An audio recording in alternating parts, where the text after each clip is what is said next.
Hello everyone, welcome back to online study. आज हम इस वीडियो में लेकर आए हैं लूसेंट ऑब्जेक्टिव से एक नया टॉपिक जिसमें हम देखेंगे संघ और उनके राज्य क्षेत्र, जो कि टॉपिक नंबर 9 है। और अगर आपने इससे पहले के बाकी के टॉपिक को नहीं देखा है तो प्लेलिस्ट बना हुआ है, जाकर के आप चेकआउट कर सकते हैं। ठीक है। और हम लोग कोशिश कर रहे हैं कि पॉलिटी को जल्दी से जल्दी ख़त्म किया जाए। इससे पहले हम लोगों ने, यानी कि मैं बहुत पहले आपको कराया था ऑब्जेक्टिव बुक से ही, हिस्ट्री मैंने करा रखा है। अगर आप स्टार्टिंग से देखना चाहते हैं तो हिस्ट्री देख सकते हैं। ठीक है, तो चलिए शुरू करते हैं और आप एंड तक बने रहिएगा। देखिए, फर्स्ट क्वेश्चन बनता है कि भारत एक है। भारत क्या है? तो भारत हम कह सकते हैं कि राज्यों का संघ है। भारत राज्यों का संघ है, ऑप्शन बी। भारतीय संविधान के अनुच्छेद फर्स्ट में यह घोषणा की गई है कि इंडिया अर्थात भारत है। देखिए फ्रेंड्स, आप इस पूरे वीडियो को सेट के थ्रू भी लगाइए ताकि आपको भी पता चले कि हाँ, आपने लूसेंट बुक पढ़ा है तो कितना याद है। आई नो कि आपने बुक पढ़ा है, लेकिन आप यहाँ पे प्रैक्टिस लगा सकते हो, प्रैक्टिस सेट की तरह लगा सकते हो कि आपको कितना ये क्वेश्चन याद है। ठीक है, और एंड में आप मिला लीजिएगा कि कितना आपने सही किया, ताकि आपको पता भी चल जाएगा कि हाँ, आप जो पढ़े हैं वो क्या आपको अच्छे से याद है, कहाँ पे गलतियाँ हुई, किस क्वेश्चन को आपको अच्छे से ध्यान रखना है। तो ये सभी चीज़ें प्रैक्टिस करने से ही पता चलता है। तो आप लोग प्रैक्टिस के थ्रू लगाइए। ठीक है, तो देखिए सेकेंड क्वेश्चन कह रहा है कि अर्थार्थ इंडिया, यानी कि इंडिया अर्थात भारत है। तो अभी जस्ट जो क्वेश्चन पहला था वही आपका है कि राज्यों का संघ। राज्यों का संघ, ऑप्शन ए करेक्ट होगा। भारत का संविधान भारत को कैसे वर्णित करता है? भारत का संविधान भारत को कैसे वर्णित करता है? तो ध्यान रखेंगे, भारत का संविधान भारत को हम कह सकते हैं कि राज्यों के संघ के रूप में वर्णित करता है। आंध्र प्रदेश एक भाषाई राज्य के रूप में गठित हुआ था कब? आंध्र प्रदेश एक भाषाई राज्य पर गठित होने वाला पहला राज्य भी था। कब हुआ था? 1953 में। 1953, ऑप्शन बी करेक्ट है। भारतीय संघ में किसी राज्य को सम्मिलित करने का अधिकार किसे है? भारतीय संघ में किसी राज्य को सम्मिलित करने का जो अधिकार है वो किसे प्राप्त है? तो ये अधिकार प्राप्त है संसद को। संसद को, ऑप्शन सी। अगला प्रश्न कि किसी राज्य के नाम में परिवर्तन करने का अधिकार निम्नलिखित में से किसको प्राप्त है? किसी राज्य के नाम में परिवर्तन करने का अधिकार किसको प्राप्त है? तो ये संसद को प्राप्त है। राज्यों के पुनर्गठन संबंधी विधेयक को संसद में प्रस्तुत करने से पूर्व किसकी सहमति प्राप्त करना आवश्यक होता है? किसकी सहमति प्राप्त करना आवश्यक होता है? तो राष्ट्रपति की सहमति लेना आवश्यक है, ऑप्शन सी। ठीक है, चलिए आगे बढ़ते हैं और अगला क्वेश्चन देखिए। अगला सवाल है कि नए राज्य के गठन अथवा सीमा में परिवर्तन करने का जो अधिकार है वो किसको है? तो ये अधिकार संसद को ही है। ध्यान रखेंगे, निम्नलिखित में से कौन किसी राज्य का क्षेत्र घटा बढ़ा सकता है? कौन किसी राज्य का क्षेत्र बढ़ा या घटा सकता है? तो वो कौन होंगे? तो वो आपके संसद ही होंगे। ठीक है, संसद, ऑप्शन बी। चलिए आगे बढ़ते हैं। अगला क्वेश्चन है कि अन्य राजवाड़ों के भारत में विलय के बाद भी किन 3 राज्यों में भारत में सम्मिलित होना विलंबित किया? भारत में शामिल होना विलंबित किया था, वो कौन थे? तो ऑप्शन बी, जूनागढ़, हैदराबाद और जम्मू कश्मीर। ठीक है, ये बहुत इंपॉर्टेंट क्वेश्चन बन जाएगा, आप इसे अच्छे से याद रखिएगा। अगला क्वेश्चन है कि 500 से अधिक राजवाड़ों यानी कि देसी रियासतों के भारत में विलय के लिए कौन उत्तरदायी था?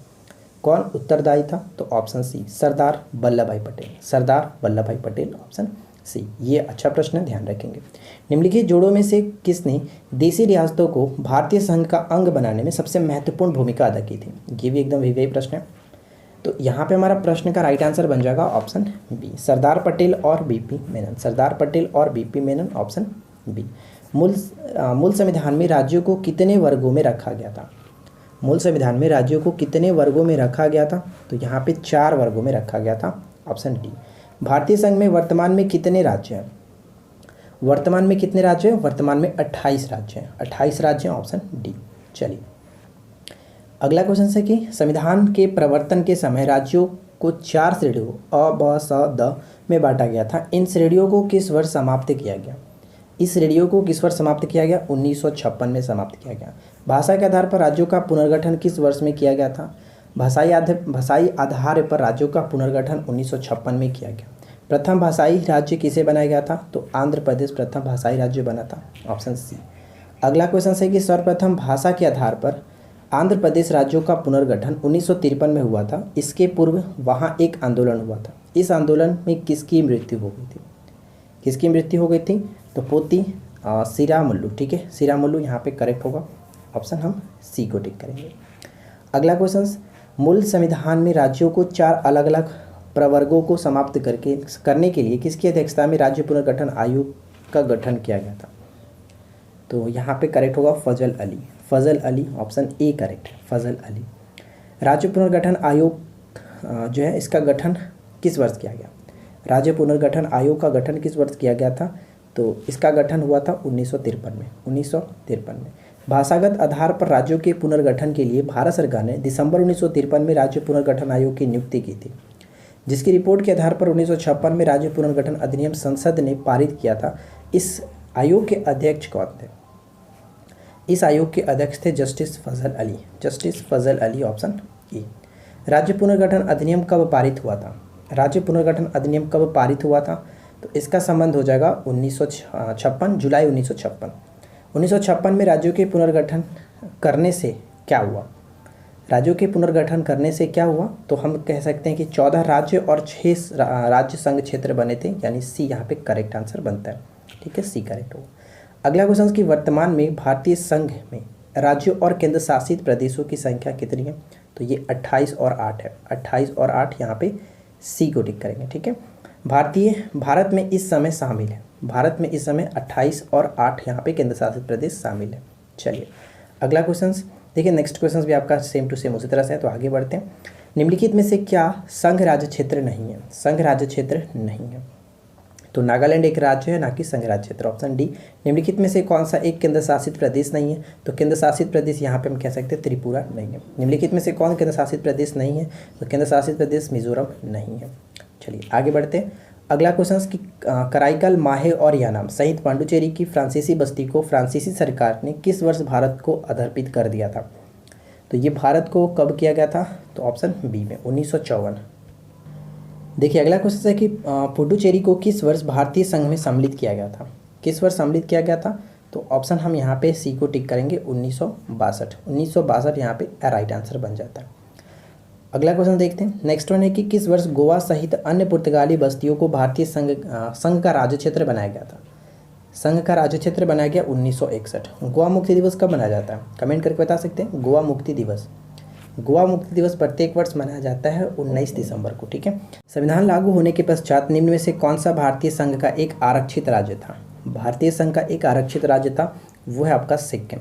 सिक्किम को 35वें संविधान संशोधन 1974 के द्वारा इसको एक आरक्षित राज्य का दर्जा दिया गया था, जबकि 36वें संविधान संशोधन के द्वारा इसे पूरी तरह से एक राज्य का दर्जा मिला। सिक्किम को किस वर्ष भारतीय संघ में सहयुक्त राज्य के रूप में शामिल किया गया था? तो 1974 में। ठीक है, 1974 में। नेक्स्ट क्वेश्चन क्या कह रहा है कि किस संवैधानिक संशोधन के अंतर्गत सिक्किम को भारत का एक सह राज्य बनाया गया था? तो सह राज्य था 35वां, सह राज्य 35वां। ठीक है, हिमाचल प्रदेश को राज्य का दर्जा कब प्रदान किया गया? तो हिमाचल प्रदेश को राज्य का दर्जा मिला था, हम यहाँ पे कहेंगे कि आपका ये करेक्ट होगा 1971 एक्चुअली होना चाहिए, 1970 नहीं, राज्य बना था 1971 में। तो यहाँ पे फिलहाल सी आप टिक कर सकते हो। संविधान के 56वें, 55वें, 53वें और 36वें संशोधन द्वारा क्रमशः क्या हुआ था? क्या हुआ था?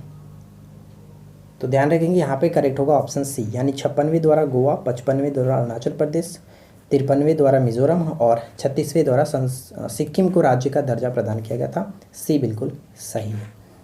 अगला प्रश्न, किस आयोग की अनुशंसा के आधार पर पंजाब पुनर्गठन अधिनियम द्वारा पंजाब और हरियाणा राज्य का गठन किया गया था? ऑप्शन ए, यानी कि धर आयोग। ठीक है, धर आयोग। निम्नलिखित में से किस वर्ष सिक्किम को राज्य का दर्जा मिला था? सिक्किम को राज्य का दर्जा मिला था कब? तो 1975 में, 1975 में। ठीक है, लगभग 280 साल के जो कि फ्रांसीसी शासन के बाद 1954 में निम्नलिखित में से कौन भारत का एक केंद्र शासित प्रदेश बन गया? केंद्र शासित प्रदेश बन गया कौन?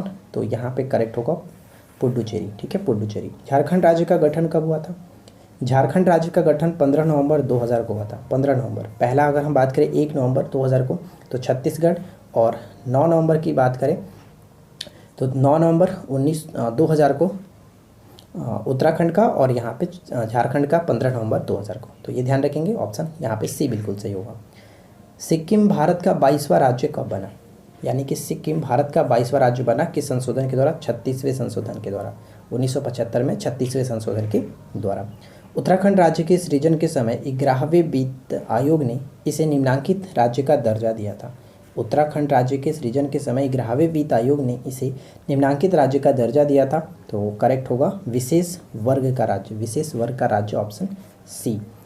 किसी राज्य से कोई क्षेत्र पृथक कर या फिर दो या दो अधिक राज्यों को मिलाकर के या किसी राज्य क्षेत्र को किसी राज्य के साथ मिलाकर के एक नए राज्य का निर्माण कौन कर सकता है? तो ये करने की जो शक्ति है वो संसद को ही है। ऊपर में हम लोग क्वेश्चन देख चुके थे इस तरह के। अगला प्रश्न है कि भारत में एक नया राज्य सृजित करने वाले विधेयक को पारित होना अनिवार्य है।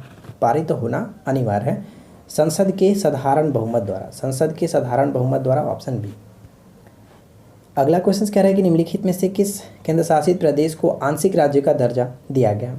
आंशिक राज्य का दर्जा किसे दिया गया? तो ऑप्शन बी, पुडुचेरी को। ठीक है, पुडुचेरी को यहाँ पे ऑप्शन बी। नीचे दिए गए राज्यों का भारत संघ के संपूर्ण राज्य का दर्जा प्राप्त होने का सही कालक्रम कौन सा है? सही कालानुक्रम कौन सा है? तो यहाँ पे अगर हम देखें सही कालानुक्रम कौन सा बनेगा तो ऑप्शन बी को टिक करेंगे। नागालैंड, उसके बाद हरियाणा, सिक्किम और अरुणाचल प्रदेश करेक्ट होगा। ऑप्शन बी को टिक करेंगे। ठीक है, बी बिल्कुल सही आंसर है। नेक्स्ट वन क्या कह रहा है कि संसद की नए राज्यों को बनाने की प्रक्रिया के बारे में निम्नलिखित कथनों में से कौन सा एक सही नहीं है? तो ध्यान से पढ़िए, सही नहीं है। तो इस प्रकार की विधि 368 कार्यक्षेत्र में आएगी। ये पॉइंट आपका गलत है, क्योंकि ये आपका जो राज्य क्षेत्र में परिवर्तन करने की जो अधिकार है, शक्तियाँ हैं, वो आपका अनुच्छेद 2 के अंतर्गत ये आपको देखने को मिलता रहता है। तो इस प्रकार की विधि 368 के कार्यक्षेत्र में आएगी। ये पॉइंट आपका गलत है, हम ऑप्शन डी को टिक करेंगे। अगला प्रश्न है कि एक भारतीय राज्य के रूप में बिहार बना। एक भारतीय राज्य के रूप में बिहार कब बना था? तो यहाँ पे करेक्ट होगा ऑप्शन बी, 1912 में। 1912 में। मध्य प्रदेश राज्य का गठन कब हुआ था? मध्य प्रदेश राज्य का गठन हुआ था 1 नवंबर 1956 को। 1 नवंबर 1956 को। हरियाणा राज्य कब बना? तो हरियाणा राज्य का जो गठन हुआ था वो ध्यान रखेंगे 1 नवंबर 1966 को। 1966 को। अगला प्रश्न है कि मणिपुर, मेघालय और त्रिपुरा वदय के अंतर्गत राज्य बना था। अंतर्गत राज्य बना था ये 1972 में ये राज्य बने थे। तो यहाँ पे करेक्ट आंसर हो जाएगा ऑप्शन हम ए को टिक करेंगे। उत्तर पूर्वी क्षेत्र पुनर्गठन अधिनियम 1971 के द्वारा 1972 में राज्य का दर्जा इनको मतलब मिला था। तो अधिनियम आपका 1971 का था। ऑप्शन ए बिल्कुल सही आंसर बन जाता है। ठीक है, चलिए लास्ट क्वेश्चन है कि संवैधानिक प्रावधानों के अनुसार राज्यों की सीमाओं को बदलने के लिए सहमति आवश्यक है। किसकी सहमति आवश्यक है? तो राज्य की नहीं, यानी कि राज्य की सहमति आवश्यक नहीं है, यानी वो संसद अपना जो कि साधारण बहुमत के द्वारा किसी भी राज्य क्षेत्र की सीमा में परिवर्तन कर सकता है। तो राइट आंसर हो जाएगा ऑप्शन डी। ये पीडीएफ आपको टेलीग्राम पर डाल दिया जाएगा। अगर आपने टेलीग्राम को ज्वाइन नहीं किया है तो इस वीडियो के नीचे डिस्क्रिप्शन में लिंक दिया गया, आप ज्वाइन कर सकते हैं। ठीक है फ्रेंड्स, और अगर आपको ये वीडियो पसंद आया तो वीडियो को लाइक एंड शेयर जरूर कर दीजिएगा। साथ ही साथ हम मिलते हैं आपको नेक्स्ट वीडियो में। Thanks for watching, keep learning, have a good day.